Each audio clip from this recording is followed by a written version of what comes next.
ẹnìkan sẹ́ni mẹ́sẹ̀gì yìí sí mi ẹni yẹn ń try láti prove ẹ̀ fún mi pé kò sí fíìmù Ọdúnládé kankan tó lè bẹ́lẹ́gbẹ́ Kọ́lí Oṣó, pé kò sí fíìmù tó Ọdúnládé lè ṣe tó lè milẹ̀ tó Kọ́lí Oṣó yìí, Kọ́lí Oṣó tó ń trend lọ́wọ́lọ́wọ́ tí gbogbo wa ń jẹ lẹ́nu lọ́wọ́lọ́wọ́ yìí. Mo wá sọ fún ẹni yẹn, mo ní mo máa mú fíìmù mẹ́ta wá tó jẹ́ pé tí Ọdúnládé bá rí package àwọn fíìmù mẹ́ta yìí, Ọdúnládé ló ṣe fíìmù mẹ́ta yìí lára àwọn fíìmù tó Ọdúnládé ti ṣe sẹ́yìn nígbà tí ayé ò tí ì lajú sórí social media bí eléyìí. Mo ní fíìmù mẹ́ta yìí tó Ọdúnládé ti ṣe lọ, tó ti ṣe tá a ti jẹ, tí Ọdúnládé bá rí package àwọn story yẹn, story mẹ́ta tí mo fẹ́ dárúkọ yìí, wípé ó máa dàbí pé bóyá Kọ́lí Oṣó ń bẹ́lẹ́gbẹ́ story mẹ́ta yìí ni. Náwọn fíìmù mẹ́ta tí mo fẹ́ dárúkọ nínú fídíò yìí, ṣe ní fíìmù ẹlẹ́kẹta yẹn, àjàjà fíìmù ẹlẹ́kẹta yẹn wọ́n bí Kọ́lí Oṣó dáa, ó sọ fún mi ní 100% lórí fíìmù ẹlẹ́kẹta yẹn. Náà fíìmù àkọ́kọ́ ni Sunday Dagboru. Ìwọ tó bá ti wo Sunday Dagboru máa drop ẹ̀ sí comment section, máa drop ẹ̀ sí comment section, ẹ máa tẹ̀ sí comment section pé repackage Sunday Dagboru, drop Sunday Dagboru. Ṣé rí ẹ̀yin tẹ́ ẹ bá ti wo Sunday Dagboru, ẹ má judge. Gbogbo wa la like Kọ́lí Oṣó, gbogbo wa la jẹ Kọ́lí Oṣó, èmi tí mo bá yín sọ̀rọ̀ èmi gan jẹ Kọ́lí Oṣó normal.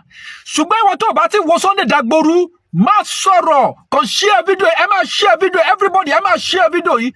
Ẹ jẹ́ káwọn tó wo Sunday Dagboru ẹ jẹ́ kó máa share video, ẹ̀yin tẹ́ ẹ ti wo ẹ máa share, kẹ́ni máa drop opinion yín, kì í sọ̀rọ̀ ẹ̀jà lélẹ́yìí. Opinion ni ẹ jẹ́ ẹ máa drop opinion yín, ẹ máa drop ìhà tó kọ sí yín ní comment section. Ojú wo lẹ́yìn fi wò ó? No, ẹ máa drop ẹ̀ comment section ṣe kẹ́ni máa share video. Fíìmù àkọ́kọ́ ni Sunday Dagboru, tí Ọdúnládé bá rí package Sunday Dagboru.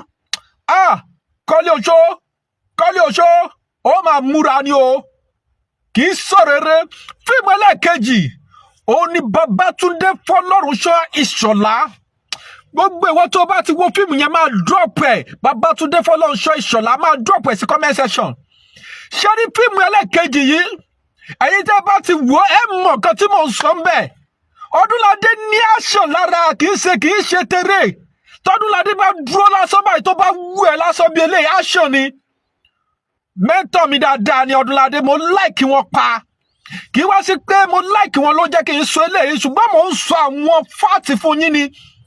Ìwọ tó bá mọ̀ wípé ó dẹ lójú wípé ó ti wo àwọn fíìmù tí mo dárúkọ yìí, drop ẹ̀ sí comment section kí wọ́n náà sọ pẹ̀. Nítorí pé ọ̀pọ̀lọpọ̀ kò rò pé a kàn ń sọ̀rọ̀ ni, a kàn ń jam talk ni. Babátúndé Fọlọ́runṣọ́ ni number 2 film tó jẹ́ pé Ọdúnládé bá rí package ẹ̀. Kọ́lí Oṣó ń bẹ ni o. Number 3 tí mo sọ wípé òun nídìí tó jẹ́ pé tí Ọdúnládé bá ṣe mistake ṣe fíìmù yẹn, a fẹ́ lè gbàgbé Kọ́lí Oṣó o, kì í sọ̀rọ̀ ẹnu lélẹ́yìn, kì í sọ̀rọ̀ fọ́nbù o.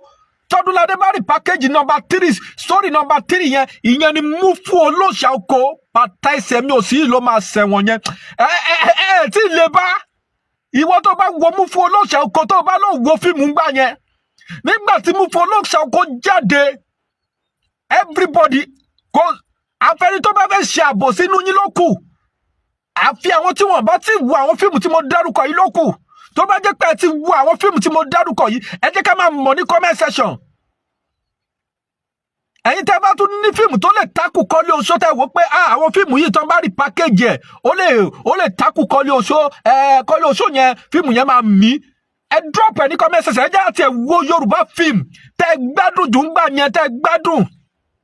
Tẹ́ wò pé òun náà tán bá rí package ẹ mọ̀ láyé ìgbà tí wọ́n ṣe àwọn fíìmù tí mo dárúkọ yìí, Sunday Dagboru, Babátúndé Ìṣọ̀lá àti Múfú Olóòṣà Oko, YouTube tí ì lajú bó ṣe lajú sí yìí.